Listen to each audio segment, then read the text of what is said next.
Ah, slow down. My husband hasn't even ended the call yet. I slump on the floor with my butt raised high. As I listen to my husband's instructions, I continue to shift positions every now and then. Meanwhile, the gym trainer has one hand latching onto my hip while smacking my butt heavily with the other. Under my husband's instructions, he thrusts forward heavily. Chapter 1. My name was Catherine Alden, and ever since I was young, I had that enviable, perfect hourglass figure everyone coveted. Back in school, countless boys had stared at my ample chest, taunting me and calling me sexy cat. After marriage, I became the perfect young wife who turned every man's head on the street. However, my husband, Frederick Shaw, had turned out to be all show and no substance. In less than 6 months of marriage, he left me alone in an empty bed while jet-setting around the world for business.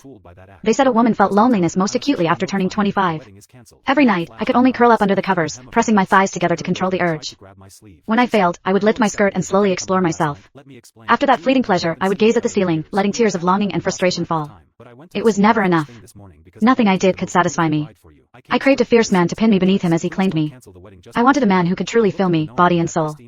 The thought burned inside me, and no toy could ever satisfy me again. However, everything shifted the moment I arrived at my fitness class. My new coach was a 6-foot-tall college student with broad shoulders and a narrow waist. When I walked in, he was lifting a barbell, showing off every defined muscle. His arms looked strong enough to lift me effortlessly. The entire gym seemed charged with raw masculinity. All the restlessness I had been barely holding back flared up again. I almost couldn't stop myself from rushing over and straddling his lap right then and there. My eyes drifted down to the space between his legs, and my breath caught. It was larger than I expected. If I were to be with him, would I be stretched to my limit? Are you here to work out? Come on in. Your regular coach is off today, so I'm filling in. I'm Samuel Wolf. His words snapped me out of my thoughts. I lowered my flushed face, trying to hide the thoughts I just had about his young, toned body. Oh, okay. All right, let's get started. First, sit on this exercise ball, and we'll do a few warm-up moves. Samuel brought the ball over. I sat down, following his gesture, but my poor balance made me wobble all over the place. With a sudden lurch forward, I crashed into his firm chest. The scent of his masculinity hit me immediately.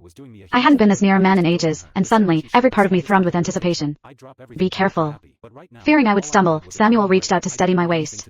His strong hands enclosed my slender frame, and when they brushed against the sides of my chest, tingling heat shot through me. I felt completely at his mercy, as if a single misstep could make me melt right into his arms.